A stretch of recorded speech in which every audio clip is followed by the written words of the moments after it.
So let's jump to the next one, and it's the last one of this session. Consuelo Habito, also she's available. Yeah, hi. But we will see the pre-recorded video now. Yeah. So and then she will be available for questions afterwards. Thank you. Warm greetings to everyone from the tropical islands of the Philippines. My name is Consuelo Habito, and I will be presenting our research study entitled Wood Use in the Construction of Indigenous Traditional Houses in Ifugao, Philippines, using the Triangulation Method. The study was done together with Rosalie Mendoza, Yulali Dulnuan, and Marisa Bulong. Here is the outline of my talk. I will briefly show the location of the study area, present the objective of the study and the methodology, then I discuss the results and the summary. The Ifugao Rice Terraces is located in the Philippines. In this map, you will see that the Philippines is an archipelago in the Southeast Asia region and consists of about 7,100 islands, with the island of Luzon being one of the big islands. The Ifugao Rice Terraces in the Philippines is located in a province located in the Central Mountain Range or the Cordillera. What is interesting about the Ifugao Rice Terraces is that it is a UNESCO World Heritage Site and also Warm greetings to everyone from the tropical systems of the FAO. As you can see in this built rice terraces landscape, the traditional house is an integral part of it. The objective of the study is to identify the wood used in the traditional house construction using the triangulation method. What is the triangulation method? Triangulation refers to the use of multiple methods or data sources in qualitative research to develop a comprehensive understanding of phenomena. It has also been viewed as a research strategy to test validity through the convergence of information from different sources. Triangulation is also used in quantitative research. In this example, records from 3 seismograms are necessary to accurately locate the epicenter of the earthquake. Using a travel time graph, differences in arrival times in minutes of the first P wave and S wave for seismic stations have corresponding distances from an earthquake center. Again, records from 3 seismograms can accurately locate an earthquake epicenter. This research study used the triangulation method in making a definitive identification of the types of wood used in the construction of the traditional house. The first source of data was from a review of all available literature on traditional house construction and information about the kinds of wood used. The second source of information were the homeowners and house builders. And the third source of information was a field study conducted by the wood specialists, plant taxonomists, and ecologists in the study area. For the first source of data on Ifugao house construction, we looked at various published literature. Father Francis Lambrecht was a Belgian Catholic missionary priest and anthropologist assigned in Ifugao. He published more than 70 original papers on Ifugao, which includes its language, sagas, songs, religion and rituals, worldview, technology and art, and socio-political systems and institutions. Many of his field notes and manuscripts have remained to be published after his demise. One of his publications included a 24-page, highly detailed description of Ifugao villages and houses in the Kiangan, Banawe, and Mayuyao towns of Ifugao. The clustering and isolation of permanent and temporary dwellings vary with respect to the geographic setting and season of rice cultivation in the annual cycle. Huts and more permanent dwellings vary with economic status of the occupants and again with the need to be in the rice fields. The large granary houses of Kiangan are compared with the smaller houses of the districts of lower rice yields. In addition, a full description of the materials used in and techniques of construction of the native house was also given. We also looked at other references with reference to the trees used in native house construction. So these are some of the materials that we looked into. The second source of information were the homeowners and the house builders. Homeowners were important sources of information as they are now the custodians of the native house that they have inherited from their elders. For example, in this photo, we interviewed native house owner Juanito Libayo of Barangay Duwit, Kiangan. In another research study, information such as use, size, age, condition of the native house were provided and now forms part of the database of the native house in Kiangan, Ifugao. In this next example of a native house in Pindungan, Kiangan, we asked the owner whether he knew the type of use in the native house. His reply was Nara, and indeed, upon wood identification, it was confirmed to be Nara, Pterocarpus indicus, an endemic Philippine tree. So this is part of the data collection in another research project. The house builders were also important sources of information.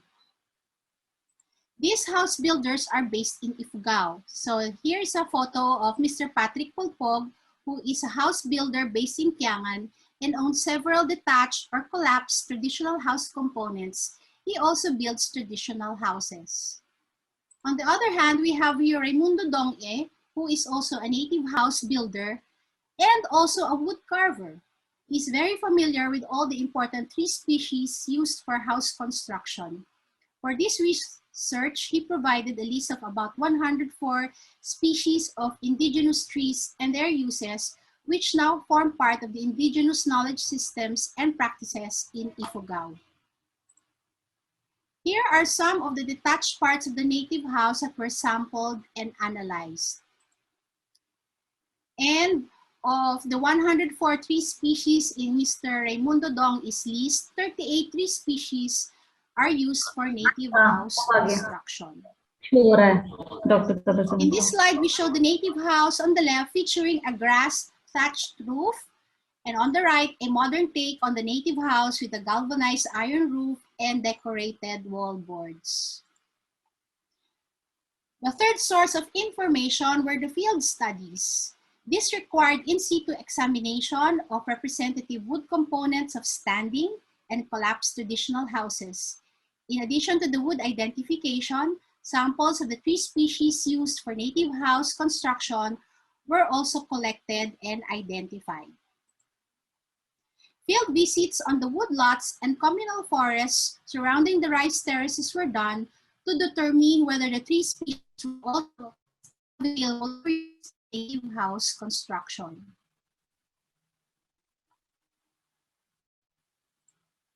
Wood scientists, plant taxonomists, and ecologists form this last group who can provide definite answers on the kinds of wood used for native house construction.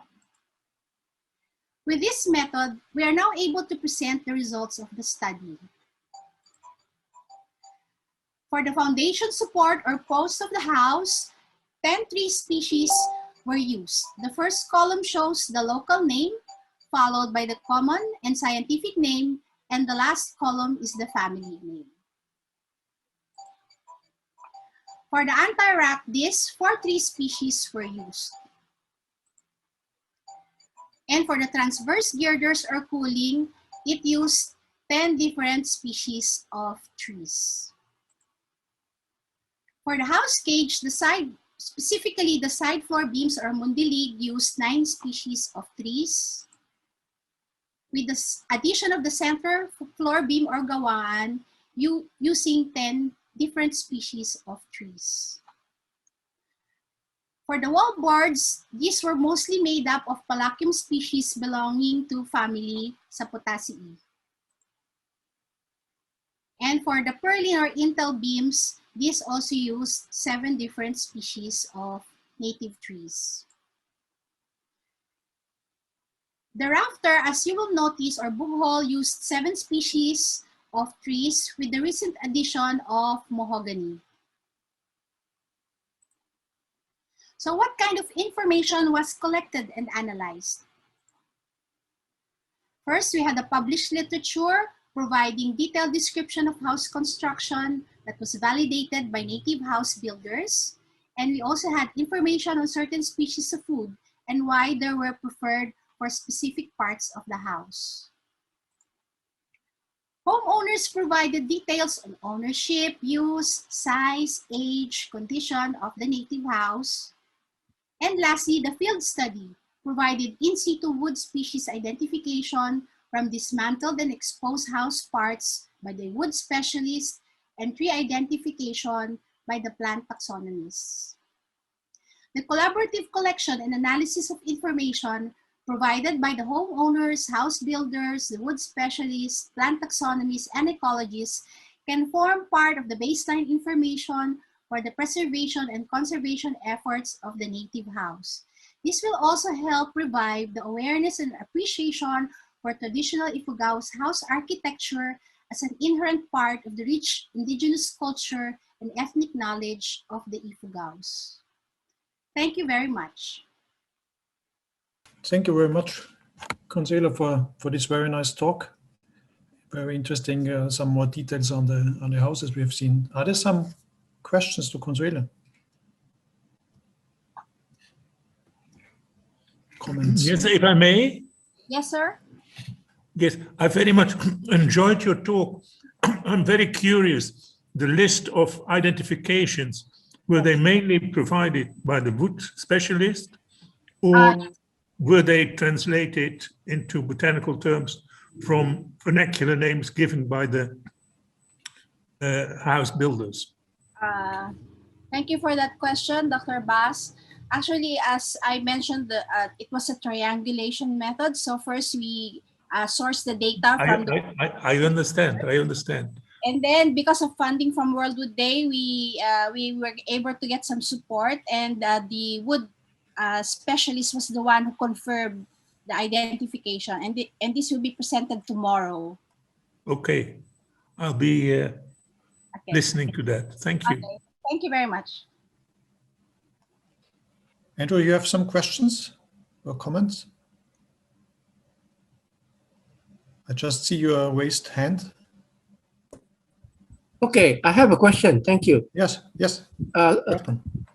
How old are these traditional houses, Consuelo, and how susceptible they were to biodegradation in the Philippine tropics? That means it is about the choice of wood for building to be used in the event of such biological threats. Thank you for that question, Dr. Andrew. The ages of the houses, if you will recall in the previous presentation, there was 200 plus houses that were identified from Kiangan. It said there that about 99 of the houses were more than 100 years old. And when we looked at the houses, some of them were already infested, termite infested. So some of them would need rehabilitation. And I think the identification of the wood is very important so that we can look for substitutes or alternative wood that we can use to replace those parts that have been eaten by termites and by other insects. Okay, thank you. So now we are really right in time. So there would be a few minutes. If there are some questions to the first 2 or 3 talks, we could also discuss it now to Yoav or Mike and sorry, I missed the name now. Martino. I actually have a question to the presentation of Mr. Yoav Lieberman. Yes, I can hear you. Okay. Hello. I was going to ask you your comment since you are, using recycled wood or heritage wood. What is your take on the inclusion or the addition of some other materials to seal off the spaces like resin?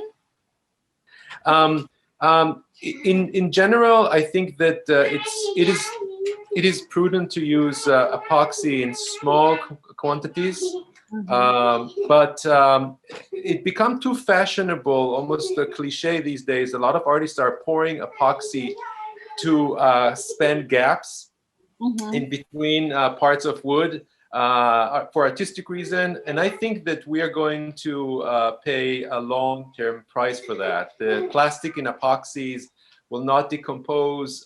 We will have microplastics all around us.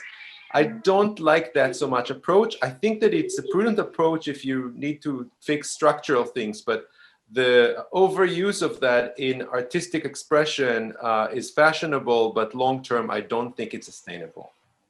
Thank you very much. Okay. Then I want really to say once again, thank you to all 6 of the presenters. One is not available here. Very nice session. Really very, very interesting, very well presented. And yeah, thank you. Hand over to Charlotte again for some technical notes, maybe. Yes, thank you all so much for staying up to this session, the end of this session. So we are going to enter the break, which is a longer one. And please come back to join us.